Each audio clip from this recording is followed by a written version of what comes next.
ಆಂಧ್ರ ಕರ್ನಾಟಕ ಹೊಸ ಕದನ. ನಾಯ್ಡು 23,000 ಎಕರೆ ಆಫರ್. ಯಾರಿಗೆ ಸಿಗುತ್ತೆ ಡಿಫೆನ್ಸ್ ಕಾರಿಡಾರ್? ನಮಸ್ಕಾರ ಸ್ನೇಹಿತರೆ, ನೆರೆಯ ರಾಜ್ಯ ಆಂಧ್ರ ಪ್ರದೇಶಕ್ಕೂ ಕರ್ನಾಟಕಕ್ಕೂ ಹೊಸ ಸ್ಪರ್ಧೆ, ಕಾಂಪಿಟೇಷನ್ ಶುರುವಾಗ್ತಾ ಇದೆ.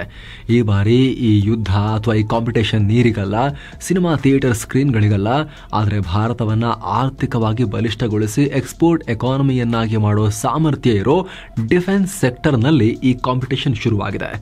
ಜಗತ್ತಿಗೆ ಆಯುಧ ಸರಬರಾಜು ಮಾಡೋ ಡಿಫೆನ್ಸ್ ಕಾರಿಡಾರ್ಗಾಗಿ ಸ್ಪರ್ಧೆ. ಕೇಂದ್ರ ಸರ್ಕಾರ ದೇಶದ 3ನೇ ಡಿಫೆನ್ಸ್ ಕಾರಿಡಾರ್ ಅಪ್ರೂವ್ ಮಾಡೋಕೆ ರೆಡಿ ಆಗ್ತಾ ಇದೆ. ಈ ಡಿಫೆನ್ಸ್ ಕಾರಿಡಾರ್ ಆಂಧ್ರಕ್ಕೆ ಬರಬೇಕು ಅಂತ ಸಿಎಂ ಚಂದ್ರಬಾಬು ನಾಯ್ಡು ಲಾಬಿ ಶುರು ಮಾಡಿದ್ದಾರೆ. ಅದರಲ್ಲೂ ಕೂಡ HAL ನ ಪ್ರಾಜೆಕ್ಟ್ಸ್ ಮೇಲೂ ಕೂಡ ಕಣ್ಣಿಟ್ಟಿದ್ದಾರೆ. ಕರ್ನಾಟಕದಲ್ಲಿ HAL ಸ್ಯಾಚುರೇಷನ್ ತಲುಪಿದೆ.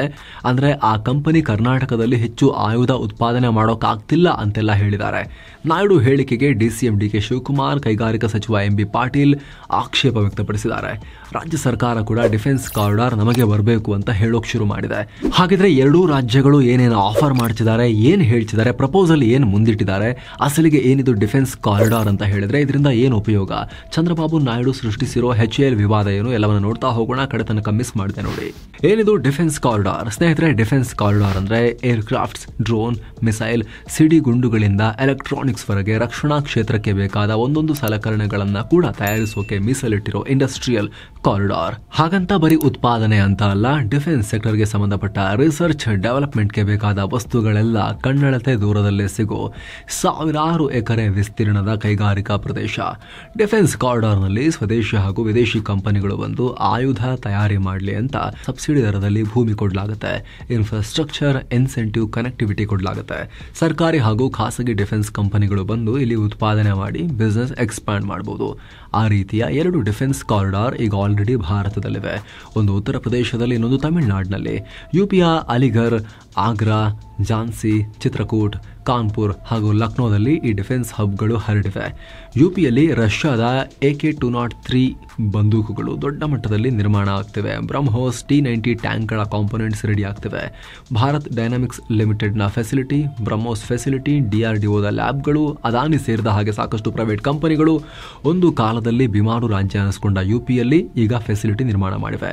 ಕಾರಣ ಇದೆ ಡಿಫೆನ್ಸ್ ಕಾರಿಡಾರ್. ಇನ್ನು ತಮಿಳುನಾಡಿನ ಚೆನ್ನೈ, ಕೊಯಮತ್ತೂರು, ಬೆಂಗಳೂರು ಪಕ್ಕ ಇರೋ ಇದೆ ಹೊಸೂರು, ಸೇಲಂ ಹಾಗೂ ತ್ರಿಚಿಯಲ್ಲಿ defence ಹಬ್ಗಳು ಹರಡಿವೆ.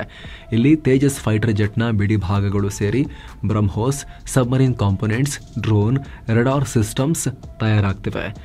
Bharat electronic systems, L&T, BEML, HALನ ಪಾರ್ಟ್ನರ್ಗಳು, ಟಾಟಾ ಸೇರಿದ ಹಾಗೆ ಸಾಕಷ್ಟು ಸ್ಟಾರ್ಟ್ಅಪ್ಗಳು, ಹಳೆ ಡಿಫೆನ್ಸ್ ಕಂಪನಿಗಳು ತಮಿಳುನಾಡಿನ ಡಿಫೆನ್ಸ್ ಕಾರಿಡಾರ್ನಲ್ಲಿ ಫೆಸಿಲಿಟಿಯನ್ನು ಹಾಕೊಂಡಿವೆ. 2 ರಾಜ್ಯಗಳಲ್ಲೂ ಲಕ್ಷಾಂತರ ಜನರಿಗೆ ಉದ್ಯೋಗ ಸಿಗೋದ್ರೊಂದಿಗೆ ಡಿಫೆನ್ಸ್ ಇಂಡಸ್ಟ್ರಿ ಬೂಮ್ ಆಗ್ತಿದೆ. ಇದೇ ಕಾರಣಕ್ಕೆ 3ನೇ ಡಿಫೆನ್ಸ್ ಕಾರಿಡಾರ್ಗಾಗಿ ಸಾಕಷ್ಟು ರಾಜ್ಯಗಳು ಈಗ ಸ್ಪರ್ಧೆ ಮಾಡ್ತಿವೆ. ಅದರಲ್ಲೂ ಮುಂಚೂಣಿಯಲ್ಲಿರೋದು ಆಂಧ್ರ ಪ್ರದೇಶ ಹಾಗೂ ಕರ್ನಾಟಕ. ನಾಯ್ಡು 23,000 ಎಕರೆ ಆಫರ್. ಎಸ್, NDA ಒಕ್ಕೂಟದ ಪ್ರಮುಖ ಪಾಲುದಾರರಾಗಿರೋ ಆಂಧ್ರ ಸಿಎಂ ಚಂದ್ರಬಾಬು ನಾಯ್ಡು ಡಿಫೆನ್ಸ್ ಕಾರಿಡಾರ್ಗಾಗಿ ಬರೋಬ್ಬರಿ 23,000 ಎಕರೆ ಭೂಪ್ರದೇಶ ನಾನು ಕೊಡ್ತೀನಿ ಅಂತ ಆಫರ್ ಮಾಡಿಬಿಟ್ಟಿದ್ದಾರೆ. ಪ್ರಪೋಸಲ್ ತಗೊಂಡ್ಬಂದಿದ್ದಾರೆ. ಬೃಹತ್ ರಾಜ್ಯ ಆಗಿತ್ತು ಆಂಧ್ರ ಪ್ರದೇಶ. ನೋಡಿ, ಈ ತರ ಇತ್ತು. ತೆಲಂಗಾಣ ಕಳ್ಕೊಂಡು ಈಗ ತೆಳ್ಳಗೆ ಮೂಲಂಗಿ ರೀತಿಯಾಗಿರೋ ಆಂಧ್ರ ಪ್ರದೇಶದಲ್ಲಿ ಉದ್ದಕ್ಕೂ 5 ಡಿಫೆನ್ಸ್ ಹಬ್ಗಳನ್ನ ಮಾಡ್ತೀವಿ ಅಂತ ಹೇಳಿ ಘೋಷಿಸಿದ್ದಾರೆ. ಏನ್ ಗೊತ್ತಾ, ನಾಯ್ಡು ಮುಂದಿಡ್ತಿರೋ ಪ್ರಪೋಸಲ್ 23,000 ಎಕರೆ ಭೂಮಿಯನ್ನ ಕೊಡ್ತೀನಿ ಅಂತ ಹೇಳ್ತಿರೋದು. 23,000 ಎಕರೆ. ತಿರುಪತಿ, ಲೇಪಾಕ್ಷಿ, ಮಡಕಶಿರ, ದೋನಕೊಂಡ, ವಿಶಾಖಪಟ್ಟಣಂ, ಅನಕಪಲ್ಲಿ ಹಾಗೂ ಕರ್ನೂಲು, ಓರ್ವಾಕಲ್ನಲ್ಲಿ ಈಗ ಆಲ್ರೆಡಿ ಜಾಗ ಗುರುತಿಸಿ ಕೇಂದ್ರ ಸರ್ಕಾರದ ಮುಂದೆ ಪ್ಲಾನ್ ಕೂಡ ಮುಂದಿಟ್ಟಿದ್ದಾರೆ. ಅದರಲ್ಲೂ ಕೂಡ HAL ಮೇಲೆ ಭಾರಿ ಆಸಕ್ತಿಯನ್ನ ತೋರಿಸ್ತಾ ಇದ್ದಾರೆ ನಾಯ್ಡು. ಏನು ಸ್ನೇಹಿತರೆ, ವರದಿಯಲ್ಲಿ ಮುಂದುವರಿಯುವ ಮುನ್ನ ಸಿಂಗಪುರ್, ಮಲೇಷ್ಯಾಗೆ 7 ಸ್ಯಾಂಡ್ಸ್ ಟೂರಿಸಂ ಮತ್ತೊಂದು ಟ್ರಿಪ್ ಆಯೋಜಿಸಿದೆ.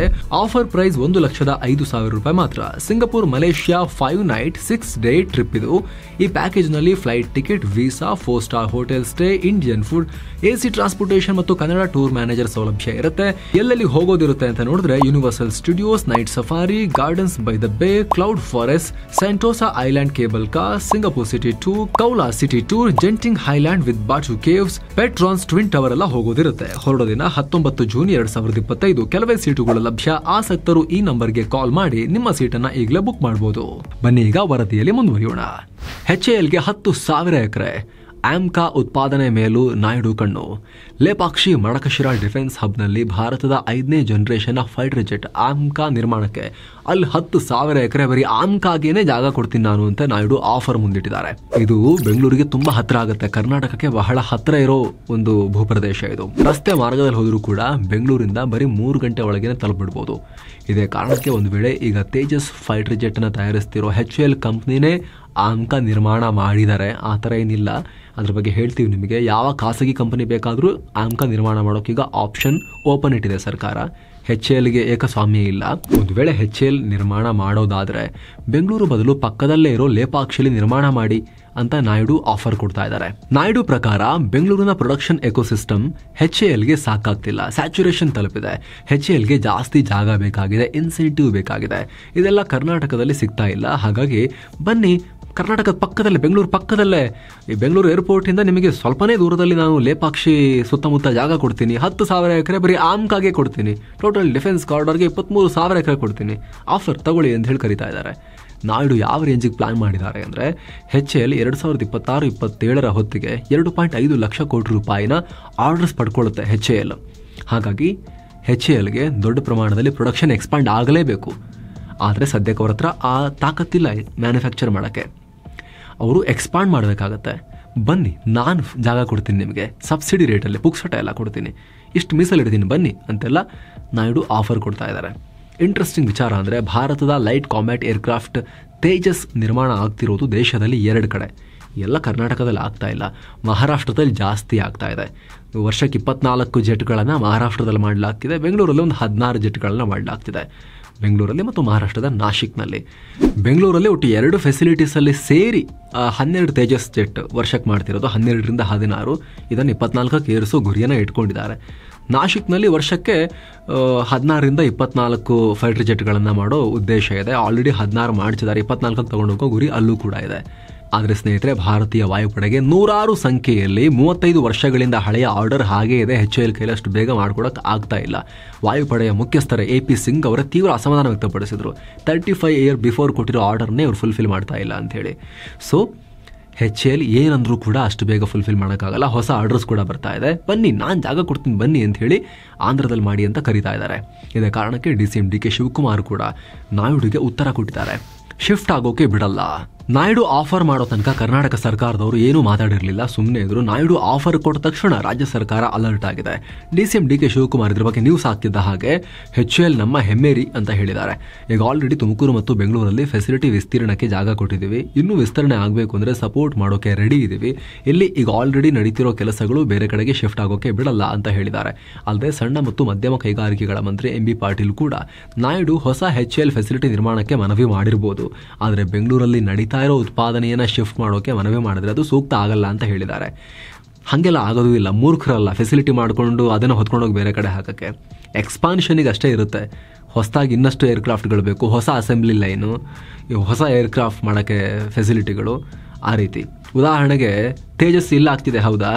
ಮತ್ತು ಮಹಾರಾಷ್ಟ್ರದ ನಾಶಿಕಲ್ಲಿ ಏನಕ್ಕೆ 24 ಆಗ್ತಿದೆ. ಇಲ್ಲಿ ತೇಜಸ್ ಆಗ್ತಾ ಇದೆ, ಶಿಫ್ಟ್ ಆಗೋಕ್ಕಲ್ಲಿ ಬಿಟ್ವಿ ಅಂತ ಹಂಗೆ ಹೇಳೋಕ್ಕಾಗತ್ತಾ? ಹಂಗಲ್ಲ.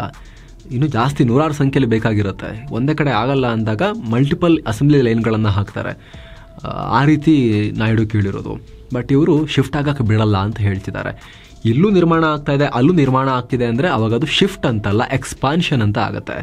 ಜೊತೆಗೆ ನಮ್ಮ ರಾಜ್ಯ ಸರ್ಕಾರದವರು ಎಷ್ಟು ಸ್ಲೋ ಇದ್ದಾರೆ ಅಂದರೆ, ಅಲ್ಲಿ ನಾಯ್ಡು ಡಿಫೆನ್ಸ್ ಕಾರಿಡಾರ್ನ complete plan blueprint ready ಮಾಡಿ ತಗೊಂಡೋಗಲ್ಲಿ ಕೊಟ್ಟ ಮೇಲೆ 23,000 ಎಕರೆ ಜಾಗದ ಆಫರ್ ಮಾಡಿ ಆದಮೇಲೆ ನಾವು ಪ್ಲಾನ್ ಮಾಡ್ತಾ ಇದ್ದೀವಿ ಅಂತ ಹೇಳಿ MB ಪಾಟೀಲ್ ಹೇಳಿದ್ದಾರೆ. ರಾಜ್ಯ ಸರ್ಕಾರನೂ ಪ್ಲಾನ್ ಮಾಡಿದೆ ಅಂತ ಹೇಳಿಲ್ಲ, ಮಾಡ್ತಾ ಇದೆ. ಶೀಘ್ರದಲ್ಲಿ ದಿಲ್ಲಿಗೆ ಭೇಟಿ ನೀಡಿ ಕರ್ನಾಟಕಕ್ಕೆ ಅಪ್ರೂವ್ ಮಾಡಿ ಅಂತ ನಾವು ಕೂಡ ಪ್ರಪೋಸಲ್ ಮುಂದಿಡ್ತಿದ್ದೀವಿ ಅಂತ MB ಪಾಟೀಲ್ ಹೇಳಿದ್ದಾರೆ. ಆದರೆ ಇದುವರೆಗೂ ಕೂಡ ಕರ್ನಾಟಕದ ಪ್ಲಾನ್ ಡಿಫೆನ್ಸ್ ಕಾರಿಡಾರ್ನ ಪಡೆಯೋಕೆ ನಮ್ಮ ಬ್ಲೂ ಪ್ರಿಂಟ್ ಏನು, ಎಷ್ಟು ಜಾಗ ಕೊಡ್ತೀವಿ, ಏನು ಫೆಸಿಲಿಟಿ ಕೊಡ್ತೀವಿ, ನಮ್ಮ ಆಫರ್ ಏನು, ಅದನ್ನು ಕೂಡ ರೆಡಿ ಇಲ್ಲ ಅಂತ ಅರ್ಥ.